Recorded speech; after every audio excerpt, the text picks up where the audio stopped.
sini saya akan menjelaskan bagaimana cara menggunakan pH meter atau standar operasional prosedur dari pH meter. Pertama-tama perlu kita ketahui sebelum menggunakan pH meter, kita harus memastikan pH meter tersebut dalam keadaan vertikal. Setelah itu kita harus menyiapkan alat dan bahan. Alatnya itu terdiri dari pH meter, beker gelas, dan obeng. Setelah itu bahannya ialah dapat berupa buffer pH 4, sampel, dan Aquades. Ketika akan melakukan pengukuran, pertama-tama kita harus membuka tutup elektroda. Setelah dibuka, pastikan pH meter dalam kondisi on, yaitu dengan menggeser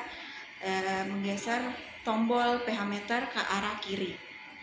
Setelah digeser ke arah kiri, maka pH meter sudah dalam keadaan on. Kemudian masukkan pH meter ke dalam larutan buffer pH 4. Pastikan angka pada pH meter menunjukkan tepat angka 4. Jika melebihi dari angka 4, maka kita dapat mengatur pH meter tersebut menggunakan obeng dengan memutar bagian belakang pH meter. Selanjutnya, setelah pH meter telah menunjukkan angka 4, kita angkat kembali pH meter, kemudian kita lap bagian bawah dari pH meter menggunakan tisu. Setelah itu, kita masukkan kembali pH meter ke dalam larutan sampel. Tunggu hingga alat pH meter menunjukkan pH dari sampel, kemudian catat hasilnya. Setelah itu, angkat pH meter, lalu lap menggunakan tisu. Kemudian, masukkan pH meter ke dalam larutan Aquades.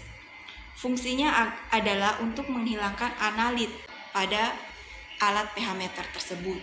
Setelah dimasukkan ke dalam Aquades, angkat kembali pH meter, lap menggunakan tisu. Setelah itu, pastikan pH meter dalam kondisi off dengan menggeser tombol off pH meter ke arah kanan. Kemudian tutup bagian elektroda pH meter.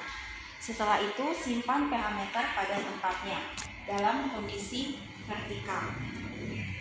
Cukup sekian penjelasan dari saya. Wassalamualaikum warahmatullahi wabarakatuh.